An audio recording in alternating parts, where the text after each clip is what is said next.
do I invite someone? Oh, invite. Okay. Adara.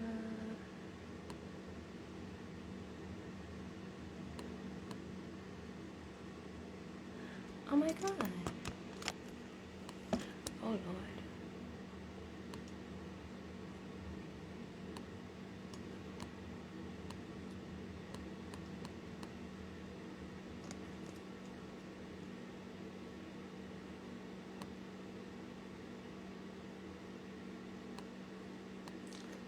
Why can't I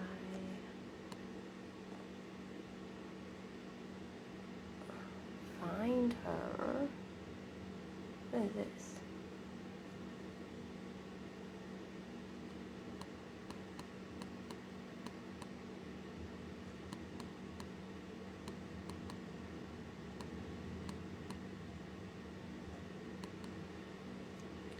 Oh my goodness. I am trying. Adara, I'm trying to invite you to join. Oh, there we go. There we go. Okay.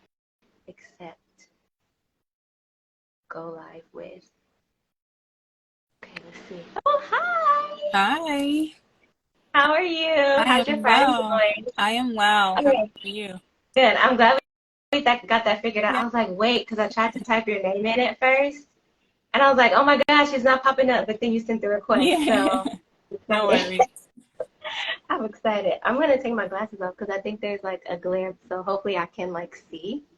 Um, so I'm excited. I'm excited for us to have this talk. Likewise. Uh, So we're here to talk about Black women, Black mothers, Black wives, and Trying to homemaking. give a little And more light. I feel like I'm too. Let's see if this does that help a little bit. yeah, I'm in the dark because my kids are like settling down for the night. So I don't want to like put too much yeah, light. That's my better. husband, yeah, that's great. My husband put Blair to bed like an hour ago. She loves her sleep, and she goes down at like 6:45, 7. Wow. So, What a blessed mother and wife you are. honey, like she's like me. We like to sleep. So she still wakes up like once in the middle of the night because Okay. she loves her warm milk. So we're still going through that, Mm, but I'm willing to do that if she goes down by 7. So that's that. Um, but we're here to talk about homemaking from the perspective of Black women, Black wives, and Black moms. And we started this conversation because, and I went back to your profile today because I had to find it. You posted a mm-hmm. reel a couple weeks ago um, with the caption from another woman saying, can you please stop wearing these aprons and dresses? It's not encouraging to Black women. You remind me of the help. And I'm going to let you say how you felt about it, but I know when I read it, I was outraged. I And think it's evident how I felt by the reel that was right, produced. And so anybody who's followed me for any length of time can tell you that trolling is an elite specialty of mine, but in a healthy countercultural way that forces us to have real right. conversations and look introspectively about why we feel the need to police other people's preferences, right? And And I so think you handled it with such grace because thank I you. know, like, you're in New York and I'm in Georgia, and I was born and raised in the South. My family's lived in the same town for 4 generations. Both my parents grew up on farms, Mm, so stuff like that makes me jump. yeah. Yeah, So yeah. I So for me, I chose to highlight that in content because one, this is my page and I'm going to post what I want, but two, mhm, because there is um this misunderstanding of what homemaking looks like or what it should look like or what it historically looked like, and then as a result, how that influences or shapes how we should view it today. And there needs to be more conversation surrounding how homemaking is for every woman. It's for every Black woman who wants it to be, how it has always been for Black women. However, we obviously know that not every Black woman has been able to thrive in this role, but that doesn't mean that the desire to wasn't always there. Right. And right. so something I put in the caption that I want to specifically highlight is how we got to use our thinking caps. We got to use our Blue's Clues. So if an apron is for cooking and it's for preparing food, yes, Black women did wear that when they were domestic workers to other families. But what do you think they wore when they were serving and cooking for their own families, right? And so Mhm. we Yeah, and I gotta. think to piggyback off of that as well, to me, the comment, I mean, and I don't know this woman's background, but I think now as a mom and as a wife, when people say things, it's very clear based off of what they say, how they say it, when they say it, whether or not that they have a family. Experience. Yeah, whether or not they have experience, taking care of home, taking care of children. An apron is a very flexible, convenient thing to wear in your house, whether you're cooking or not. It, It has there's pockets. You all can put kind of your kids' uses for toys in aprons. There's there. all kind of uses Yeah. for aprons. I wear an apron when we inherited a rose bush on the front of our house, so I wear an apron when I'm pruning that. I wear an Mm-hmm. apron when I'm cleaning. I wear an apron when I'm cooking. I wear an apron because I like the way they look, and Yeah. so it's It's this a idea. tool. It's a It's a tool. tool for you to utilize inside of your It's a home. tool, and the thing is, you don't have to. I feel like there's this like fake outrage and fake oppression. You don't. Nobody's saying you have to wear an apron. That's a choice, right? And I think people are so conditioned, especially on social media, that things have to look a certain way or be uniform in order for it to be right, and that's not true. Mm-hmm. You don't. I'm not telling you you have to wear an apron or enjoy the 1950s look. First of all, I don't dress like the 1950s all the time. If I'm inspired that day to wear a dress that like reminds me of the 50s, I'm wearing that for that day. But then there's some days that I look and dress like the 1990s. If you're Yes, gonna give Hillary I, Banks I some love your days, 90s look. The one day you had on a denim skirt, and and I was like, and yes, and bring it back. that's because I enjoy fashion, right? I'm not bound to a time period. I enjoy the fashion and the clothes. And so I love traveling through time, through history, being reflected in what I wear, right? And so Mm-hmm. I think, especially as Black women, we've been so conditioned to only see things through one lens. And when something goes against that lens, it's like it's offensive to me. It's offensive to Black women. But sis, like Black women are multifaceted. We look and we live all different kind of ways, right? And so the flip side of that is not every Black woman is a homemaker. There are career Black women, and that's fine. That's always been fine. I came from that background. I was not always a homemaker, and I know we're gonna jump into that and talk a little bit deeper about that in a second. But I've lived both sides of it, where I was a working mom, a working wife, like working two jobs, like I've been the career woman, and then I decided I didn't want that. Like I got tired of being that. I got tired of working. I wanted to be a full-time mom and then have the option, if I wanted to have income, let it be an option, not be a necessity. Right. And so that works for me. I'm not saying that every Black woman has to have that same arrangement, but you should know that it's an option if you want it to be, and that's Yeah, the you have point. to do what works for you and your family 100%. and your household, and you have to be open to taking that journey to see what's the best fit for 100%. you. Because it's a place. This was not just something we woke up and decided. Oh, like, and some people had that option, right? There are some people that all they know is homemaking. All they know is being a stay-at-home mom. They've never had to work. Or I know someone fresh out of high school who got married and has always been a stay-home mom. That's wonderful too, but that's not everybody's reality. Some people have had to work and then gradually transition to a more home care based lifestyle in that way, and those are both fine. Everybody's journey and getting to the place of where they want to be is different, and we have to honor that and not pit one lifestyle against another. Yeah, because I think at the end of the day, it comes down to just general respect, woman to woman, wife to wife, mom to mom, and understanding that, we're all trying to do the best that we can 100%. and make that journey together. And it's about learning from each other, helping each other, sharing each other's experiences, because you never know like how you can help, another wife, another mom, another Black woman, or just, another human in general.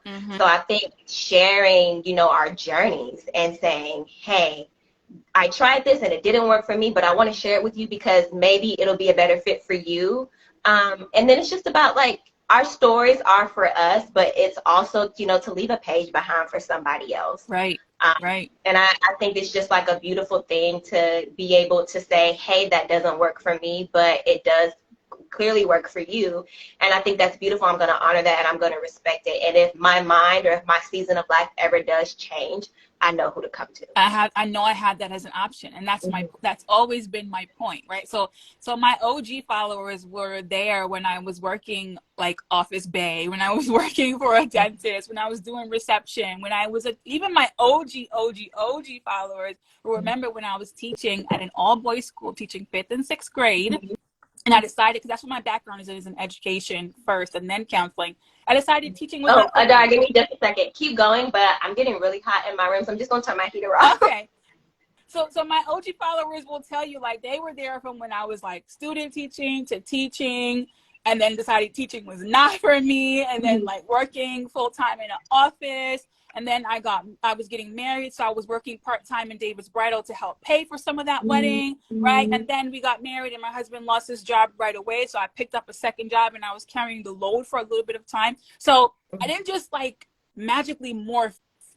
I don't know if morph is the right word, but like, So I just just didn't like wake up one sprinkle day. pixie dust and become like a stay-home mom. This was years. We've been married. We'll be married 6 years coming up very soon. So this is 6 years in the making. I didn't become a stay-home mom until 2020, and that was by default when I was laid off of a job in the pandemic. Right? You're tracking. I was laid off from a job because that company downsized and said anybody who was not with the company for 5 years or more was being let go. So I have a new baby. It's a pandemic, so people are not hiring anyway. So by default, we were just like, all right, well, I guess we're going to be doing the stay-at-home mom thing that we said we were going to eventually work toward. The time is now, right? So this is 3 years. Like, people see content. Isn't that crazy how like we'll plan for something? Girl, I'm going through this situation right now, but it's crazy how we'll plan for something and gotta say nope right now. Yes.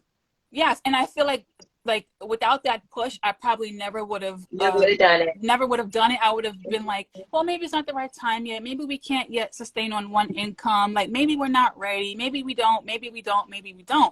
You know, and so I feel like God gave us that push in terms of me and my husband to just go for it. And we've been going for it. It's been working. Like, God's been gracious and blessed us, and we are able to sustain ourselves on his income and my income supplements, and it's by choice. And I purposely say that to let people know it is possible in this day and age to live off one income, but it requires sacrifice. It requires a disciplined mind. It requires being on one accord with your finances and with your financial decision-making process. So it requires a lot of thought going into it, but it can be done, right? So people are like, how can you guys afford? Well, we are honest about what we need and what we don't need. We save. And then, for believers, of course, that, I got to throw this into it, being a Christian. Yes. We are tithers. Okay. So our money is kingdom money, and we know it belongs to God ultimately. So we treat it as such. Right. And so all of that matters. Like, we are comfortable because we take care of God's business and he takes care of ours. Right. And so, and that provision just keeps circling back around, and it keeps filtering itself. Yes, absolutely. Yes, and you figure out how to make it work. So I may not have acres to grow food, but I'm able to make food stretch. I'm able to make meals and do things that I can. You know what I mean? So you figure out and it's stewarding and taking care of the little that you have. Right, 100%. So that it grows, so that it becomes abundant, so that you can find that favor and receive more, and continue to be a blessing to others where you can, and just do what you have to do in your home and be grateful and thrive there and thrive the way that it thrives for you. Like, it's not my business or anybody's business to tell another woman how she should thrive in her home. I don't live there. I don't pay the bills there, right? Those bills come in one person's name every month. So only that person whose name they come in should have a say on how things operate on in that particular home. And I live by that. You know what I mean? So that's why I said, like, trolling is my specialty, because I'm here to educate. I'm never here to put down, but I'm going to educate you and respectfully push back on this idea that it has to be a certain way, or that what I'm doing doesn't honor Black people. Yes, it does. There's just many women who are afraid of being ostracized and like getting comments like that, who will never say a word, who will never talk about how they are stay-at-home moms and well kept and taken care of, but they live that life, right? Yeah. And that, I mean, and that's a blessing. You should be able to share. It's your story. I think, we all have a story to tell, and you should be able to share that. And I think people, I don't think in society that we have enough respect for how hard people work, how hard moms work, how hard, moms work to create peace in your And home. sustain it. You To are the, create it and yes, sustain it. it is work to create 100%. peace in your home, to be the heart of your home. And it's very rude for someone to try to come in and break that up. Even still, it's just the small things, just, having a play date. When a mom invites me over to her home to have a play date, or invites me over, for brunch in her home, that is an honor, because Sacred. that woman works hard to She a maintain lot went that peace into in her that. home. Yes. A lot of hours went into that 1 or 2 hours for that play date. And it's the same thing with hosting. Like, I hosted my first Mm-hmm. Thanksgiving and my first Christmas this past holiday, and it was I tip my hat to the women that do it, like, Honey, that do it every year, or do it like quarterly, or whatever. I was tapped out, it is sis. work. I was tapped out, and I was like, you know what? Next year somebody else will host, or I'll mini host. Y'all come over here for hors d'oeuvres, and then we pass Yes. the buck to somebody else, because it's a lot. It was the Yes, cleaning, it and was the prep, it was the I love presentation. hosting. I grew up, my mom and my aunts, hosting. They're just, beautiful Southern women to me. So they hosted all the time. And we've been in our home for 6 months now. We have we have a beautiful back porch, but we have just like a lot of trees and a lot of yard work and landscaping that needs to be done.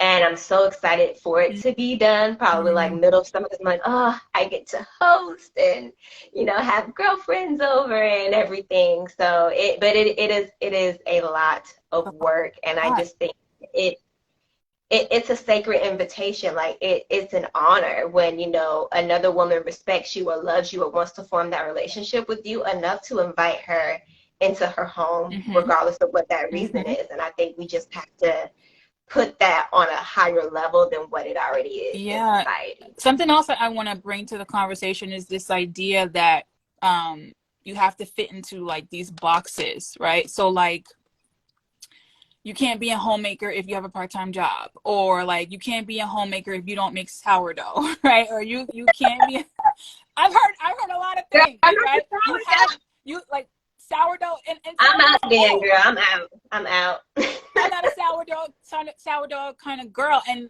that's okay. I admire the women who are. That's just not my Mhm. thing, right? And but you Mhm. can't say that I don't function in my role because I don't do that, Mhm. right? And And that I can think be this is also very like, I that just really made me laugh. I think you also have to think about like different homemaking looks different on like many spectrums, right? yes. Like, I may not be able to do certain homemaking things the way you do because of where we live, Come on. or the weather, or the culture. Like, there people do different things for different reasons, and where they are, like location wise, demographic wise, culturally, that Culturally is a all big one. influences it. Culturally Yeah. is a big one. Like, I follow a woman who's amazing.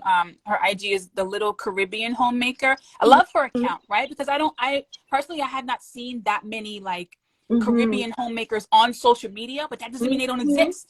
So she's Right. in that space representing. Shout They're out to out there. sis. Shout out to sis. She's representing and showing like, okay, homemaking is not just a black or white thing. Like, there's cultural nuances Mm-hmm. within that as well, right? And so getting back to the whole like putting people in these boxes, there's homemakers that outsource, like have a housekeeper, have a nanny, right? Have all these different things that make it's about making your life and your home function easier.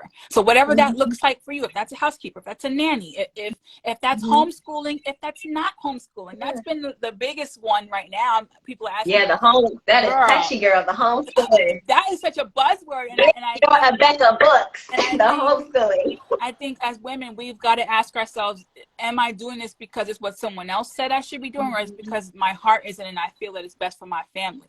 I don't really know where the school part is going to land for us yet. Thank God I don't have to really consider it so much because my babies are small. I don't know. Mm-hmm. But I know that if I choose not to homeschool, it's fine. I know that if I choose to homeschool, it's fine. The point being, because it's my home, it's my kids, right? Like, I bore those children And you and have birthed to, them. So the yes, decisions you that have I to make be for them realistic about like what you can and do, cannot like do. long, like you have to really be realistic about what your strengths and weaknesses are, like as 100%. a person. And and for me, like when we found out we were pregnant with Blair, my daughter, I was okay, like what is going to be my mom word? Like what kind of mom do I want to be? Is it resourceful? Is it, present, funny? Like whatever like your big word is. Obviously you can be multiple things as a mom, and you That's will right. be, but what is that one thing that I want to like stand out for me? And for me, it was present. Like I Same. want to be a present mom, Same. because the background of work that I'm in, I've seen, broken parent and child relationships because parents weren't as present as they could Same. be, because of whatever reason. So for me, present was that word. For somebody else, it may be resourceful. You want to be able to have, you want your child to be able to have options. You want them to be able to have choices because maybe you didn't have that as a child. Or Mm-hmm. maybe you're in a line of work where you just have all of these resources and you think it would be great for your child to be exposed to all of that. So I think, we have to be realistic about what our strengths and weaknesses are, and, use our strengths to, Better the improve our home. weaknesses. Yeah. Yeah. Yeah. So if you know that, you're not a very patient like educator, if you know that's not you, then don't feel bad about not homeschooling. That's If why math you is may not your have thing, you don't need to be right. You teaching may have math. amazing schools in your area for that reason, but honey, you may be bomb with the sugar cookies and the chocolate chip cookies, and your kid is gonna come home from school every day asking mommy to make those cookies, and that's gonna even It's the true. scale. It's true. So Like, if you math, gotta, yeah. yeah, you gotta If the math don't be know. mathing for you, like, you don't need to be Yes, teaching. Like, it's leave it to the it's not a profession. but it's as long as it balances at the end of the day, Right. you gotta make it do what Right. it do.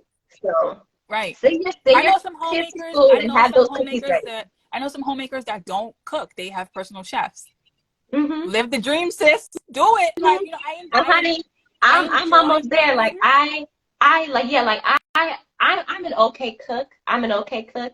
Where I am, I can clean. I will clean a house, honey. My house is spotless. My husband never has to worry about having dirty underwear, nothing like that. I will Yes, clean a girl. house. Yes, yes, I will clean yes. the house. Not the best cook, but I can clean, honey. But We have the it Beeman doesn't household is matter. spotless. But that's my point. It doesn't matter. Like, as long as the people in your home are fed, however they are fed, Mm-hmm. doesn't really matter. Mm-hmm. Hire a personal chef, meal prep. Okay, when I was pregnant, I did not do much cooking. I didn't have the strength. One, I had sciatica in both my legs and my spine, so there was no standing up to cook. Mm-hmm. My husband's mother and my mother held it down. We meal prepped. We had DoorDash, Uber Eats. We had all of that. We had like a fund allocated to that because I was not Mm-hmm. physically able to cook. It didn't change me being a homemaker. For like, you got to be cognizant of the seasons of life where you're at as well. Yes. And just because you can do something in one season doesn't mean that you'll be able to do it in the next. But that doesn't mean something's wrong with you, Right. or the way that you're functioning in the home is no longer valid, right? And so again, people have to look introspectively about, am I doing this to say that I'm doing it, or am I doing it because it's what works for us? Mm-hmm. Mm-hmm. And you have to, I think it's also important to like understand, like with you not being able to cook because you couldn't be as physical. You couldn't be as physical because you had just brought life into the world. Like understanding, okay, I can't do this right now, but I can't do it right now because I just did this big, great thing over here. And That's a fact. understanding that, again, life, motherhood, marriage, it's the ocean. You It have ebbs your and waves, and it ebbs and it flows. That's right. flows. It ebbs and flows. There's going to be seasons when you have nothing but time, right? You have Mm-hmm. nothing but time to do all the things, to do the sourdough and do the sewing and do the things, right? But then there's other times when you feel like, oh my gosh, I just can't catch a break. Like, there's not enough hours in the day, and that's when prioritizing and disciplining your time matters, right? And shameless plug, I'm part of this bundle. Yes, you are. Shameless plug. I'm part of this bundle, the Back to Homemaking bundle, and although I contributed the idea of how everyone has a book within them and you can self-publish and get that book out. There's so many Mm-hmm. other wonderful books within that bundle about time management, about how to organize your home, right? Home management, about homeschooling, about homesteading, about canning, about food, food preservation, like, and of course, there was comments made about how there were not that many Black women in the bundle, right? And And we're gonna circle back. We're gonna circle back. but I was so honored to be a part of the conversation and be a part of the collective. It's called the collective, the Homemaking Collective. I was honored to be a part of it because I don't literally look like most of the women in the collective, but I bring something of value. They saw something in me that was valuable to the conversation or the idea of what a homemaker looks like. Right. And so I'm sharing that not just to plug the product, but to say, no, honey, look, plug it. You did the work. Plug you'll it. be able to click the link in my bio. But I'm sharing that so women, anyone watching, and then there's men watching this too who want to, share and encourage their wives to pursue it. It looks differently for every person. It looks differently for every household. It looks differently for every financial lifestyle. Everybody's money looks different, and so it takes an honest assessment of what can I realistically afford to do, right? And it's like there's a spectrum. There's 0% self-reliable, and there's 100% self-reliable, and there's people that fall somewhere in the middle. I may not make my own clothes, but I wash and dry them myself, right? And and then I may not make my own clothes, I may not wash and dry them myself. I pay somebody to do that. It's what makes life more convenient and doable for me. Mm-hmm. Yeah. There's a lot of questions Yeah, and comments. I'm trying to scroll through them all. Okay, so Adored by God said, no lie, I had the exact thought, but I immediately said that it's just the beginning for more women of color to also know that they have value in this area as well. Exactly. Yeah. Exactly. So can we circle Because back? I noticed that too, and I said, well, when I notice things like that, like cultural things, I'm like, okay, why could this possibly be? And I thought about how many other homemaker women of color that I personally interact with on social media, and how many I know in life, and they're all on one Right. hand. So I'm like, we have to talk about it. We have to debunk some things and redefine some things culturally so that we can talk more, about this. Even still, when I stopped breastfeeding Blair when she turned 1, I went into deep postpartum depression, and I downloaded the Peanut app. It's basically like Tinder for moms. And there were not most of the women on there, I guess, are stay-at-home moms, and I did not find really any women in my area who were stay-at-home moms and who were Black. Yeah. So it's not necessarily a bad thing. It's just, I think in our culture specifically, we have a lot of deprogramming and redefining that we need to do so that, one, we know it's an option, and two, we can be comfortable exploring the option. Yeah. So getting back to this idea that there weren't too many women who look like me, the 2 women who started the collective did reach out, right? And I was in the group chat where they did reach out and they did invite and encourage, and not everybody responded. Not everybody responded, right? And so there's the other side of that where there are women who are not Black women who have a heart for Black women and want us to be included in this conversation, but we are not always responding. We're not always trying to contribute, right? Or we assume it's like clickbait, or there's a catch, right? And from the start, I knew their heart was not to fill a quota, let's just have one Black girl just to be inclusive, right? There was a genuine desire to let women from all walks of life be represented. There's one woman in the collective who's Mexican. There's another one who she's of Indian descent, right? And so where's the outcry for representation from them as well? Right. There's that other idea of how sometimes as Black women we miss the opportunity to be included because of our attitude about how we were not included for But all of time. But it doesn't matter yeah. about what happened then. We're trying to be included now. Yes, Like, can we focus the on being opportunity included is now? here now. The opportunity is Yes. here now. And I think that's Yes. so important. Like, it hasn't been there in the past, It's but it's here here now. now. Opportunity is knocking now. It's And if you here take that now. opportunity, it's an additional platform for exposure and for education and for 100%. you to voice, the power that you have so that history doesn't repeat Right. itself. Right. And so for me, that's the reason why I've been very vocal and very like visible about it, because I want there to be more representation, but I know that representation starts with a desire to be part of something Mm-hmm. bigger and not make it Mm-hmm. about like color itself, right? If we're supposed to be about empowering all women, yes, Black women should be seen and be visible, but we cannot make it a black or white thing. And that's Mm-hmm. where a lot of people get into trouble. We make race everything, and it's not always Mm-hmm. everything. It's important, don't get me wrong. I'm not invalidating, like, we have had struggles as Black people. We have historically Mm-hmm. been ostracized and been treated differently, but we cannot stay there, right? We can be aware of it and talk about it and bring it to light, but we cannot carry it and make it an identity if we're ever going to progress and move ahead, right? And Yeah. so that's where I am with that. So get the collective, y'all. Please share it and buy it. I appreciate you. Yes, and I wanted to circle back a little bit, excuse me, to the beginning, to the comment that initiated kind of this whole conversation.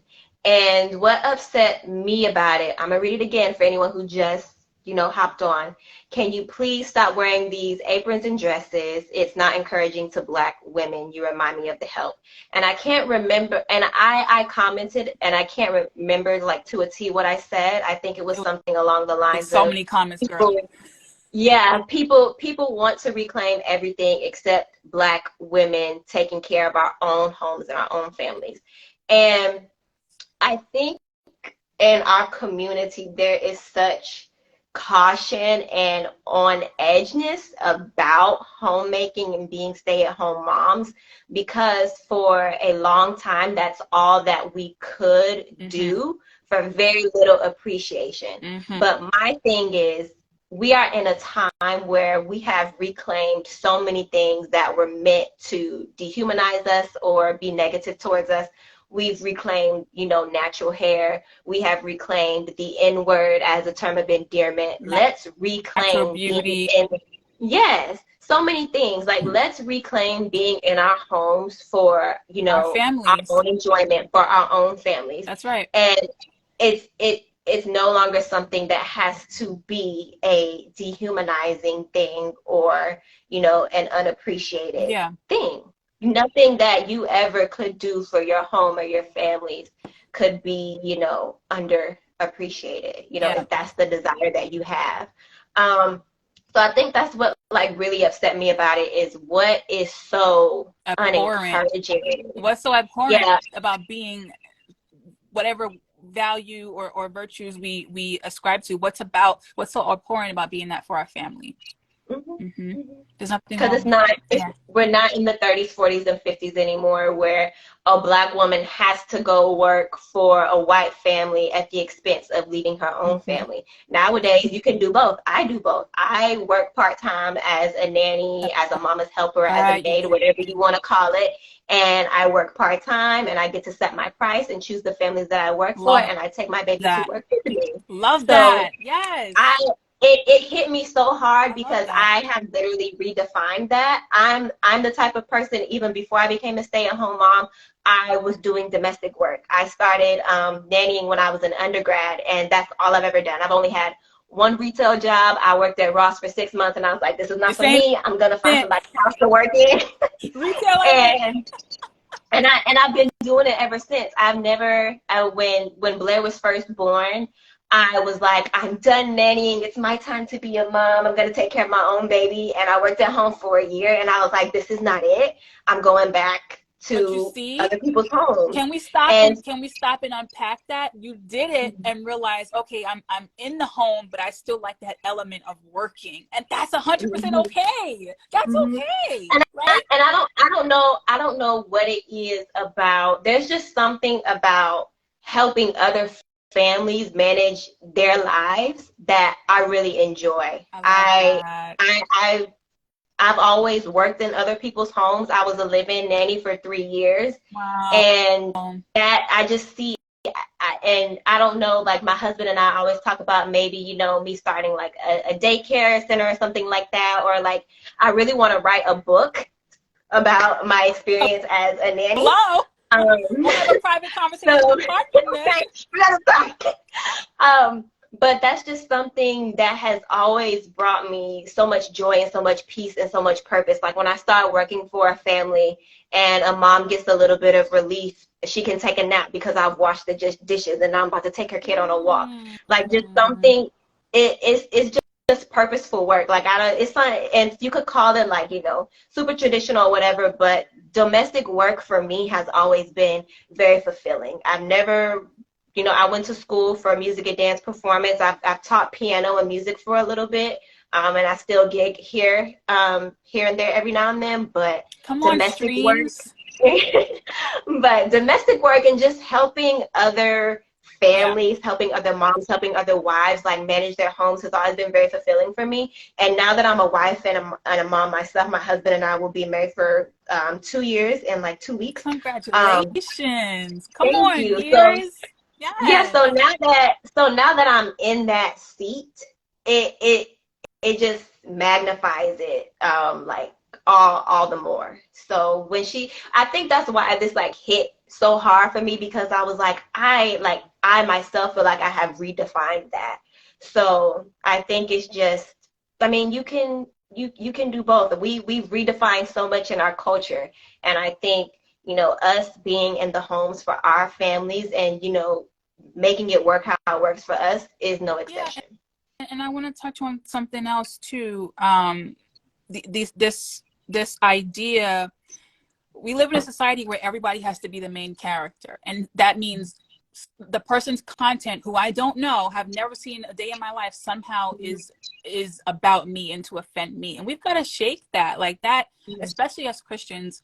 We are called to reject offense and to reject like this idea that the world revolves around us. So a person getting up talking about how they like wearing aprons to serve their family is not an indictment against you as another Black woman. Like you're not the main character in everybody's life. You're not the main character in everybody's story, right? And so there has to be this honest introspection about, why does this bother me so much? I don't Mm-hmm. know this person. What is it about this that doesn't feel good or feel right for me? What have I experienced in my life that's showing up in this way that makes me Mm-hmm. uncomfortable or makes me That feel repulsed? projection, when Projection. you like whatever, your experience has been, whether it's been negative or traumatic or what have you, projecting that on, to someone else. Because my thing was like, because I was really like, did she just call you like the whole help? Like, it's not it's not that serious. Like, you were in your own home doing what you wanted to do. No one was forcing you. Girl. Like, Like, if you ever seen the movie The Help, like, I could have been offended because Aileen, like, sis was not taking honey, care of her mental health or her upkeep. Like, Aileen was right. not you. And They, back then they we couldn't. couldn't.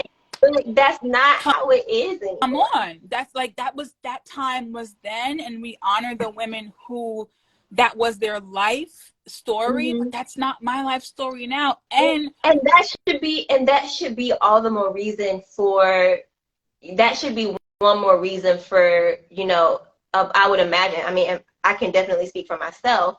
One of the reasons that I wanted to be a stay-at-home mom was because my mom couldn't do it the way she wanted to. My yes, grandma couldn't do it the way she wanted yes, to. My great grandma couldn't do it the way she wanted to. So I'm about to do it for the women that came before me who who couldn't, wanted to. who had to go to work, because they couldn't, the resources weren't there. Maybe who they wanted to, but they couldn't. They wanted So to, for but couldn't. me, I'm doing it because I have the desire, but also I believe in carrying the spirit of the women who came before me. And Resilience. yes, and all of the work that they have put in, so that I do have the A lot option. of a lot of this too is breaking generational patterns that you have to intentionally decide, stop with me, right? And for me, I've talked about this before, but in terms of my siblings, like my mother's children, I was the only daughter to have a natural birth.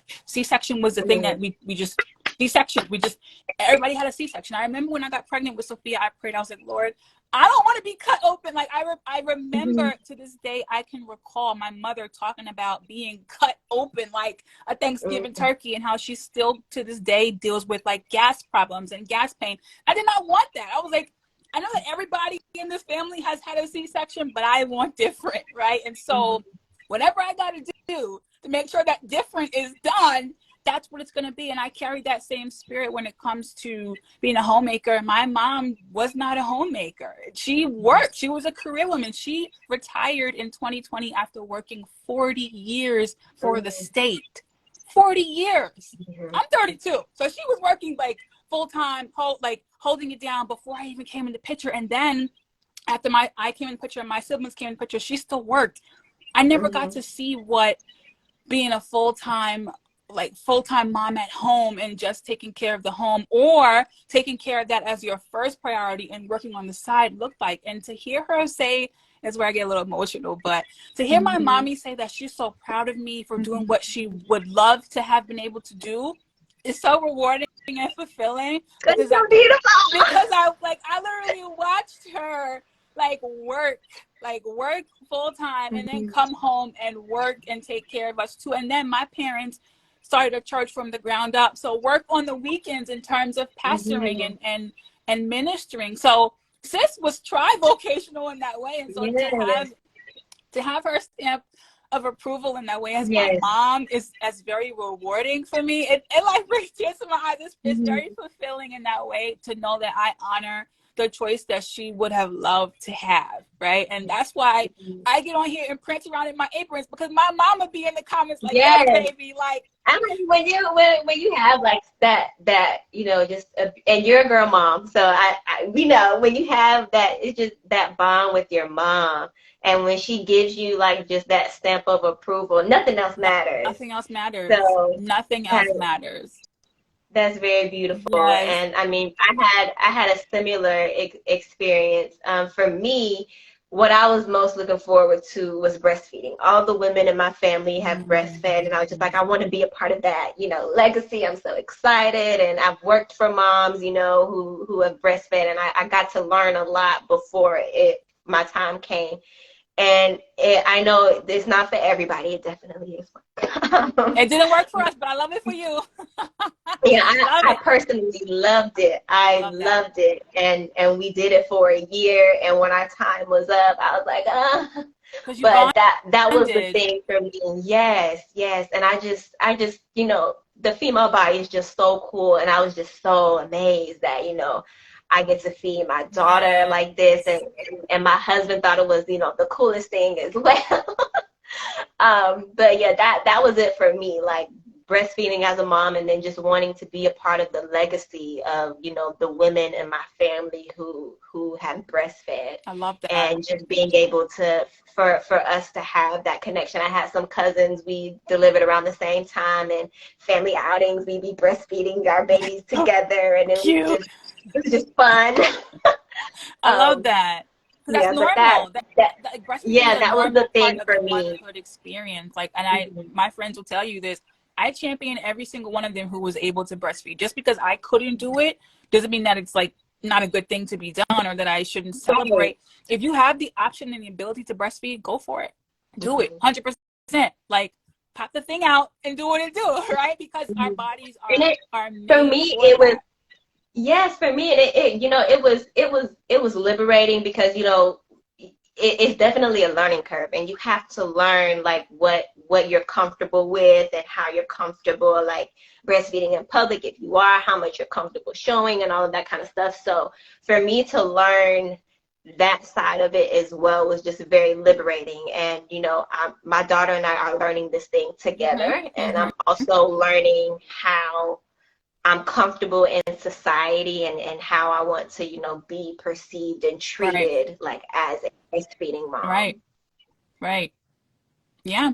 And we reclaim that too, right? Because there's this idea that Black women had to use their breasts to nurse white babies. Breastfeed their own babies, yeah. But again, what did they nurse their own babies with? Like, obviously there was nursing happening, there was nutrition happening. Right. So we do ourselves a disservice as Black women to only focus on the atrocities that happened and not focus on the resilient women that were able to leave a legacy and pass down.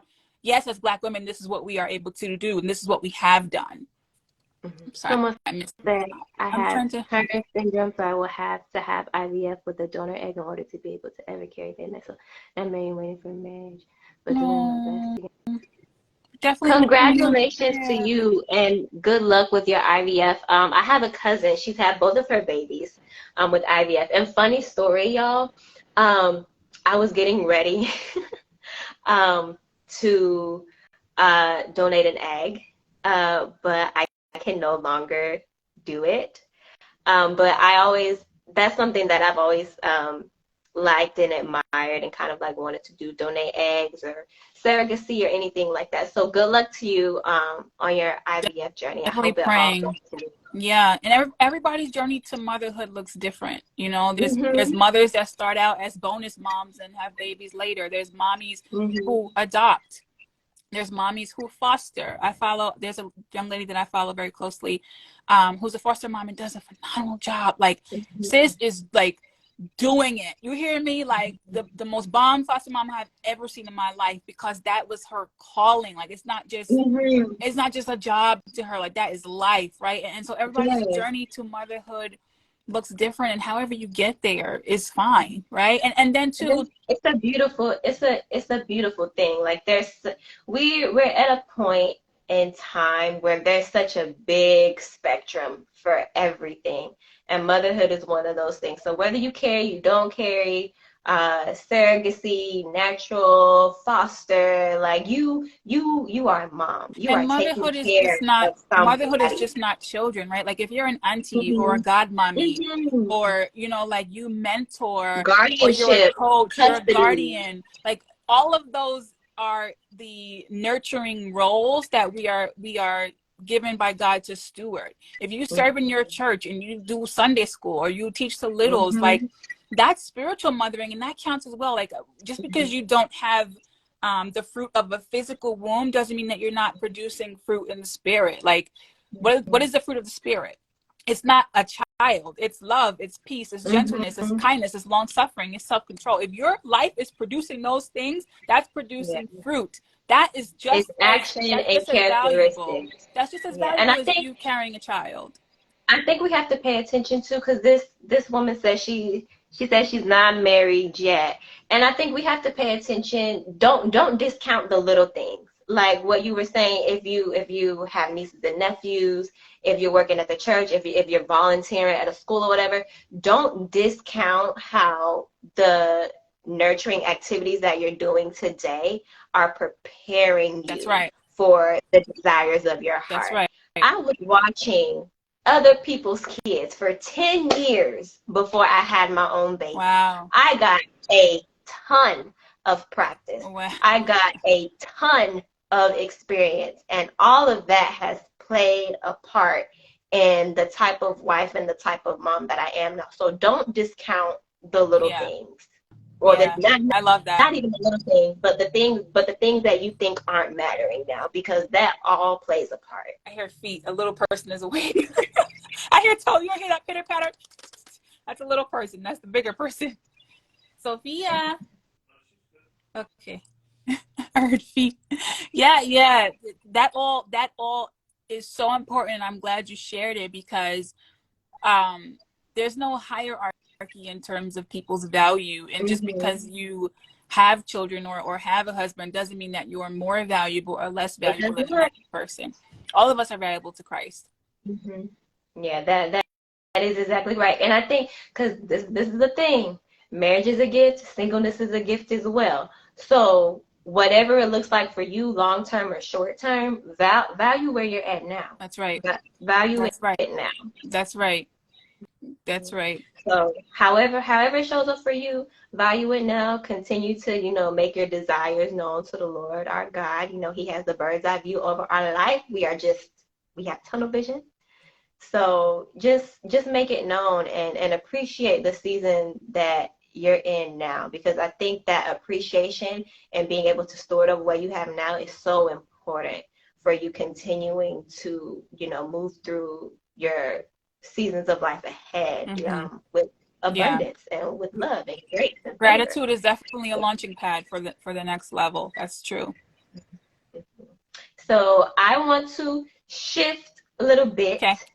and we're going to talk about family a little bit. And I want you to share with us kind of, you did a little bit, because we know that this didn't just happen overnight, that this was a journey. So I want you to share I want us to share whatever we're comfortable with sharing about how you got to the point of where you are now, of being a homemaker, being a stay-at-home wife and mom, what you've learned, and what advice would you have for anyone else who is kind of trying to get there? Yeah. So I'm gonna actually be turning this into a short book, so I'll give you the very condensed version. Mm-hmm. But basically, we did not always start out with this arrangement. My husband and I got married in 2017.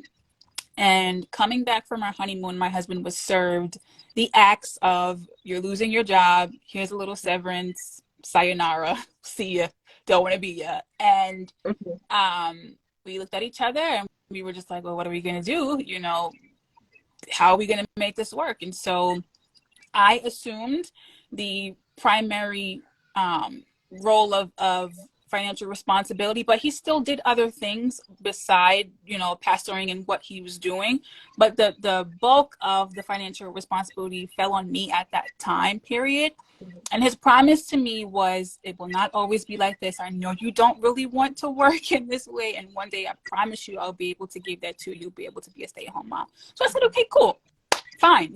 I married for better or for worse. And I meant that. It wasn't just words on a paper. It wasn't just something I said in the company of the people that came for our wedding. I meant that with my heart. I loved this man and wanted a life with him. So even though life be lifing, I was going to do it with him. And so I worked. I had 2 jobs. I worked during the day and then also at night. But I didn't have to come home and take care of the home too. When I came home, there was dinner prepared. You hear what I'm saying? The house was clean, right? And Those so although roles switched. the He did roles what were he had to do, and you doing what you the had roles to do. were inverted in the way that, in the sense that I was holding down a job and he was holding down the home, but he was still the head of the home and I was still the heart of the home. Never once did I emasculate him. Never once did I feel like, well, I make the money so I control it and you don't have a say. It was never that. That wasn't my heart toward him. And his heart toward me wasn't wasn't anything negative, or he didn't look at me as like, well, this is your obligation, you have to. He knew that it was a labor of love and that I wanted to make sure we were good. I love my husband. It was no thing for me. And so so that was 2017. I didn't stop working until 2020. And that was because I was laid off from working. So that was not my original intention. My intention was still to work, but God fixed it and made it so that I had the no choice, right? I had the only option was to be a stay-at-home mom. And then the next year in 2021, I got the opportunity to start working at a women's center in the city, providing counseling and support to women facing unplanned pregnancy. And so if you know anything about my story, you know that I was a teen mom who chose abortion and regretted that. I've spoken very publicly about that, being a pastor's daughter, what it was like being very pregnant as a pastor's daughter and then choosing abortion late into the pregnancy and not being a public thing. And it was a mess. And then coming to Christ. And I've shared that testimony. And so my life kind of came full circle in that way, that I got to start providing support to women facing and teens. We have a lot of teens we work with facing unplanned pregnancy. But then I got pregnant again. And so then came the conversation of, well, I don't want to do this full time anymore. I don't want to really do this truthfully, even part time, but I want to honor the commitments that we've made. And I like the option of having that extra paycheck. So how do we make that work? And so my husband gave me the option. He's like, if you want to do this part time, as long as you want to do it, you can, but you do not have to. We're good now. God has blessed him to be able to hold down several opportunities and things now. We've stabilized financially, so I don't have to.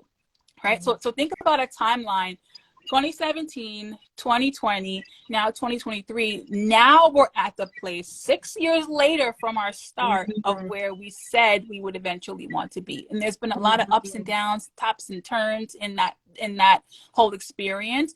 And I guess one of the things I want to share is it's okay if things don't go according to your plan right away, or if you have to forgo your dream for a season. That doesn't mean the dream is denied, right? And so there's this idea that delay doesn't mean denial, and I am living proof of that, because I wanted to be in my aprons and be out, like I wanted to be able to welcome him home with fresh brownies and like a cute little sexy outfit, you know, and things like that, and have our kids playing and daddy, right? And so I wanted those things, but at the time it was just not feasible to do that.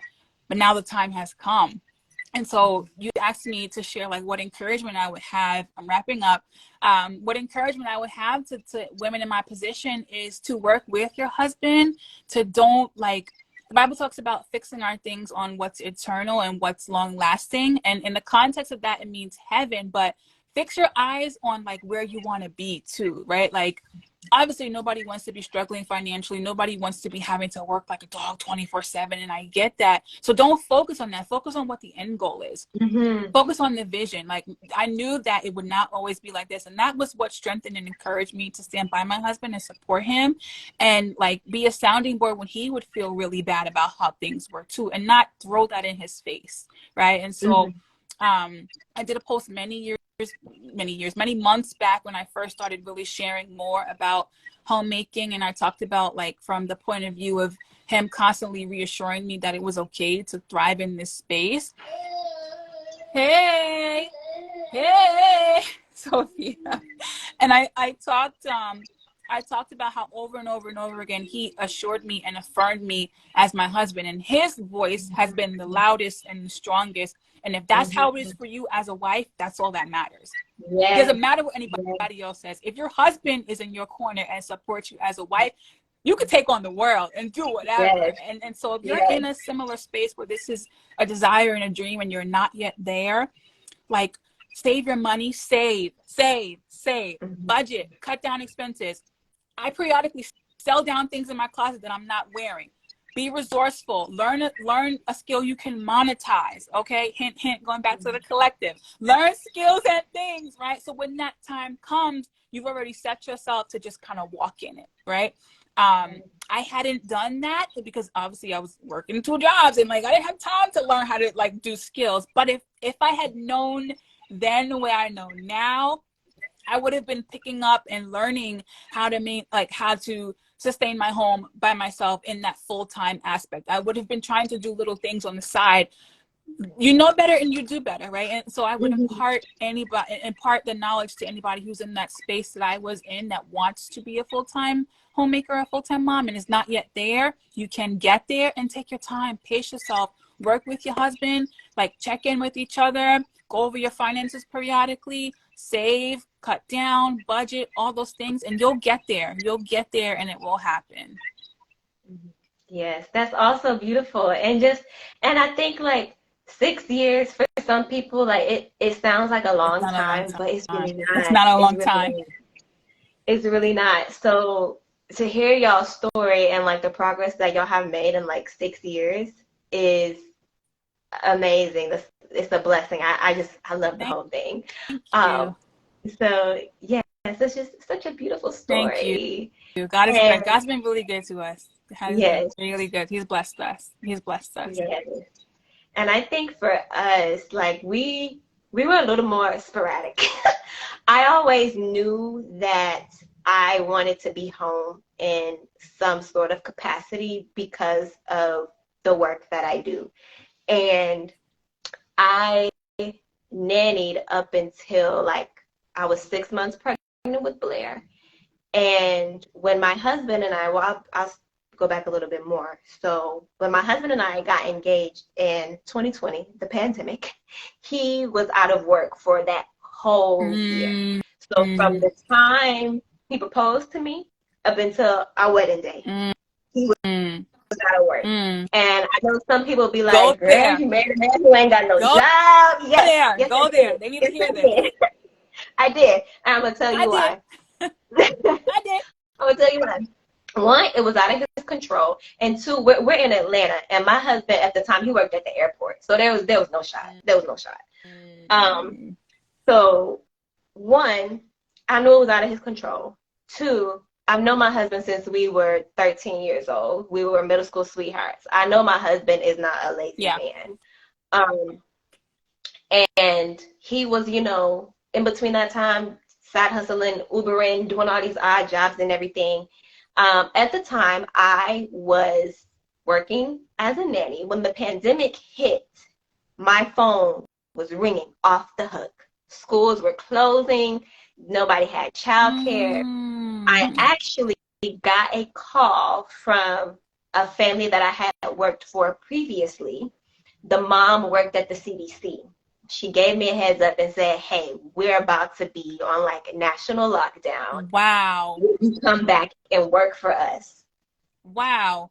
Paid me double of what I had previously was working for them for. So while my husband was out of work, God replaced both of our He gave you incomes with this double one for the family. trouble. Come on. Yes, double for the trouble, girl. Come Double for the trouble.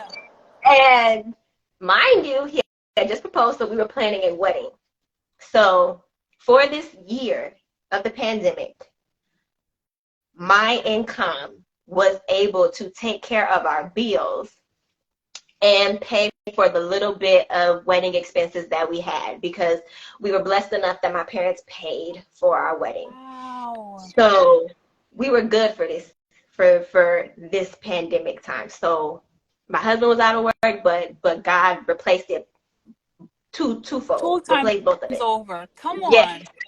So during the pandemic, so I worked for this family for that year, basically. Pandemic like March 2020 up until I was about 6 months pregnant with our daughter around August of 2021. Okay. So during that time, I said, I don't want a nanny when it's time for my baby to come. I'm going to get a work from home job. I was basically a call center agent for an insurance company. And that wasn't working for me. I did not like it. And mind y'all, like I've never had like a regular job. So me feeling like I was being micromanaged, having to like forcefully interact with, Down to a time. coworkers Yeah, over. yeah. Yeah, it Down. was really I weird for feel me. down. Yes, it was really weird for me. And my mom has worked, in the traditional space. She's always pretty much worked for city government. So she's had flexibility. She's in a role now where, she's built up a network over time. So I've always seen her, do what she want to do at work because she's been that girl. Okay. And my dad is an entrepreneur, so he get to do what he want to do at work because he's that man. Okay. So being tied down in kind of this traditional role was not it for me. And as Blair was getting older and becoming more active and crawling and all of these things, I just felt bad because I was there in the room with her, but I wasn't present with her because I was taking calls and meetings and doing this and that and On just having to sit Zoom. in front of the TV. Yeah, and all that. I was like, this is not it. And so I said, I don't feel like I'm helping anybody. I don't feel purposeful. And then also like in the line of work that I'm in, being a nanny, being a mom's helper, is very personal. Like I'm in someone Home. else's home. I'm learning about their That's right. family. We're bonding. It's just very personal. It's a very emotional industry. So I was missing that. And I told my husband, I said, I can't do this. I don't want to do this no more. I said, I gotta find something else. And then, in the line of work that I'm in as a nanny, like I'm basically like an independent contractor. Right. So I can interview with multiple families and, choose who's the best fit for me and vice versa. I can set my price. If a And family can't revisit afford that. that, I can find another family who can. And so I said, honey, I can't do this anymore. I said, I think I need to go back to nannying. And mind you, I said, I'm not taking care of nobody's kids no more because I got my own baby now. But I said, I can't do this anymore. I don't feel fulfilled. And I know for a fact what I'm making at this job, I can make this same amount of money working part-time. in nannying. And then I can spend more time with B. I can find a family who's okay with me bringing her to work. She's getting older. I want her to have more interaction. She'll have a little friend, all kinds of stuff. So I love I that. I quit and I got back networking, with my agencies and my families and everything like that. And I went back to nannying in September. So I've been back in the game for a few Love months now. it. And we're at the point where we're on 1.5 income, and I have to work part-time to keep us at where we need to be. But our goal has been and will always be to kind of work our way up to where I don't have to anymore. And my husband is trying to break into the tech industry. He's done a few boot camps here and there. So he's networking and doing what he has to do so that, my part-time income can kind of stay the same and his can Mm-hmm. increase as he grows in Mm-hmm. that industry. And, that's where I we're love at that. now. So I work 20 hours a week, and I take Blair to work with me, and then the days that I'm not working, we're at home. I'm cooking, I'm meal prepping, I'm cleaning, we're playing. I like to craft on the side, so I'm like crafting when we're at home Come and on, monetize. all You kinds of better things. monetize that. Yes, We're gonna so have some conversations on the side. yes.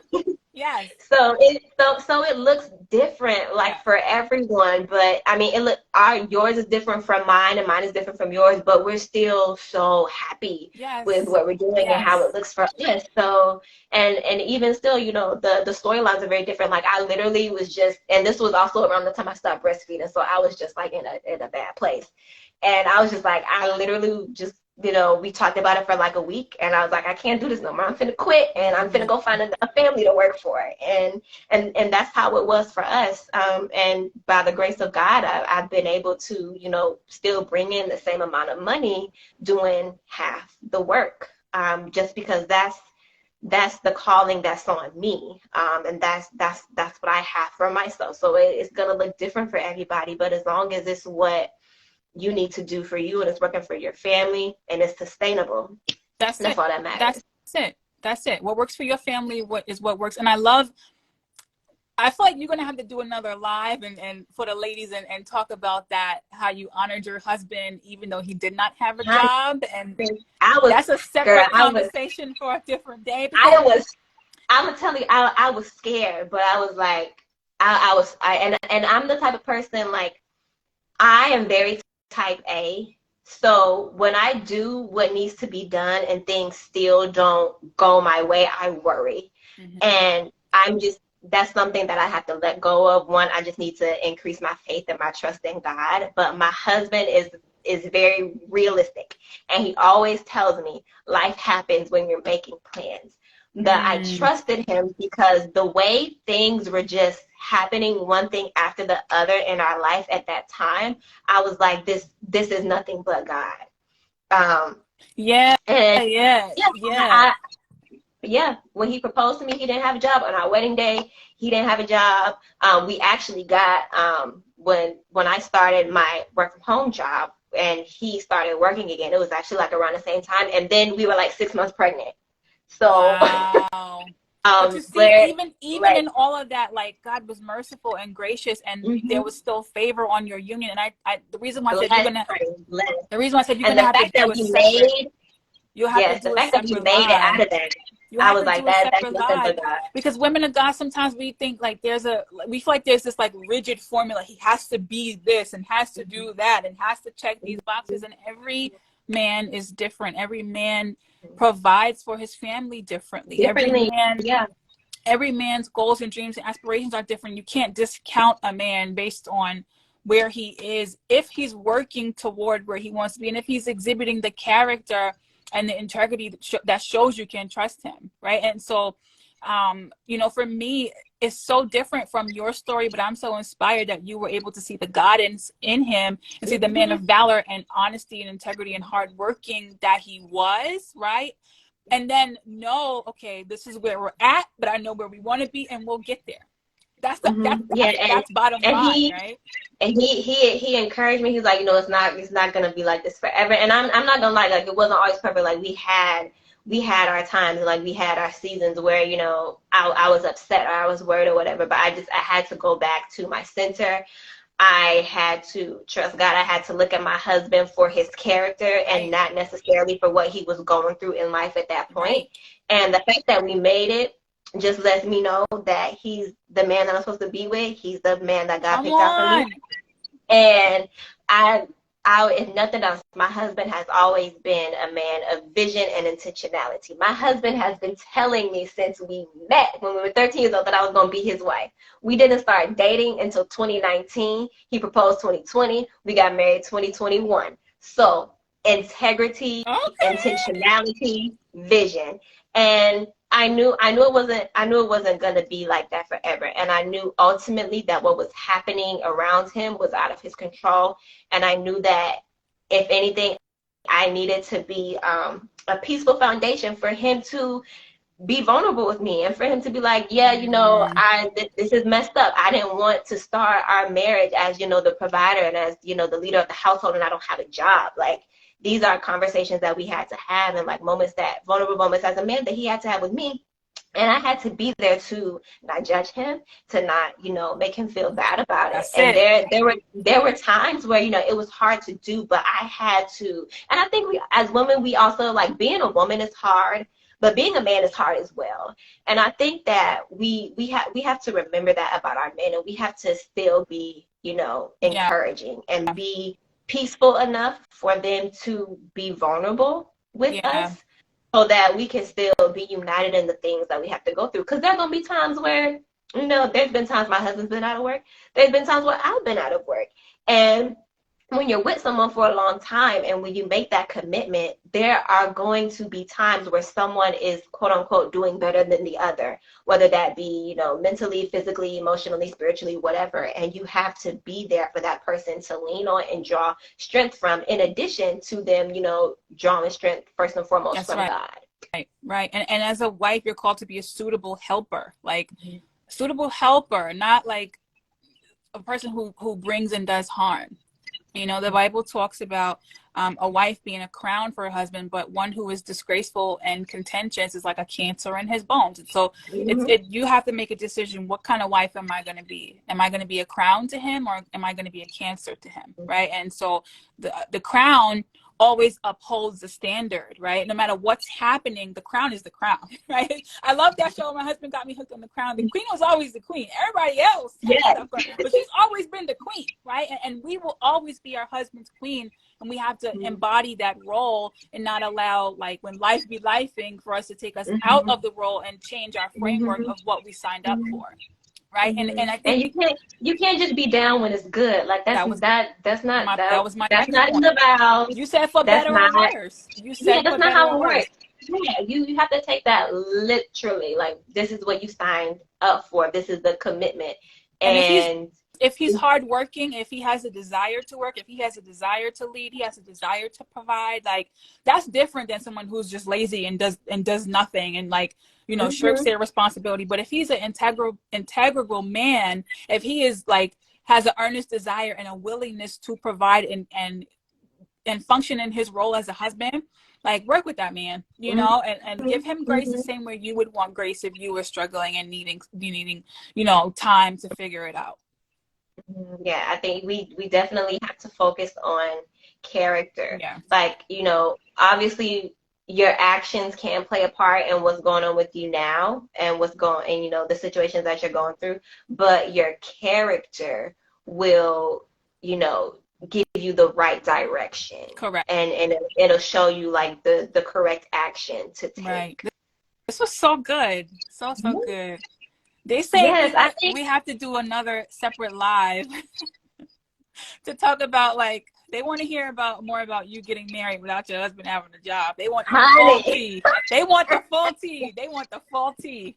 Y'all, look, I it was trippy. It was trippy. I know. I tell myself, I said, I know a lot of women would be calling me out and talking about me for marrying a man on the wedding day. He ain't got no job. On the day he proposed, he ain't got no job. But I mean, just y'all, I really just had to look at it long term. He got a job Yeah. now. We gotta get insurance Y'all now. still together.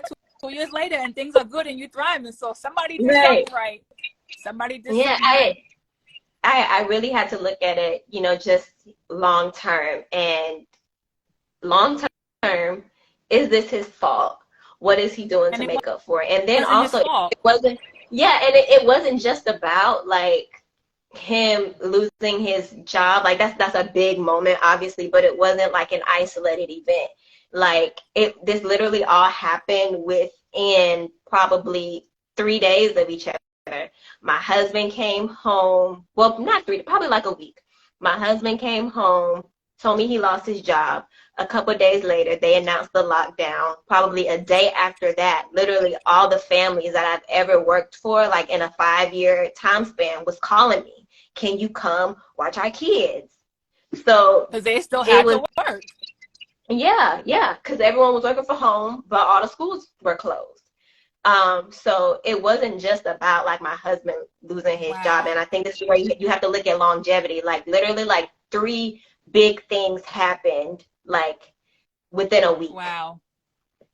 That's just So like God. He turned everything upside down, but then put it mhm, right back, mhm. right side up. It was Like, it was literally one thing after another. Like I couldn't worry. I didn't have time to worry about him not having a job because I was negotiating with families on who was gonna pay me the most come money. on. Like And I that's the didn't I didn't thing. That's the thing. Like, when you understand the roles of a husband and wife, right, and you have a mutual desire to honor, respect, and serve each other, even if your husband is not the breadwinner for a certain amount of time, that doesn't change him being your husband or change him being a it provider doesn't or change him being the leader. doesn't change. And check this. So I'm talking to these families. My husband's taking notes. Okay, what did the baker say? How much they gonna pay you? What the hours Wow. you need to work over there?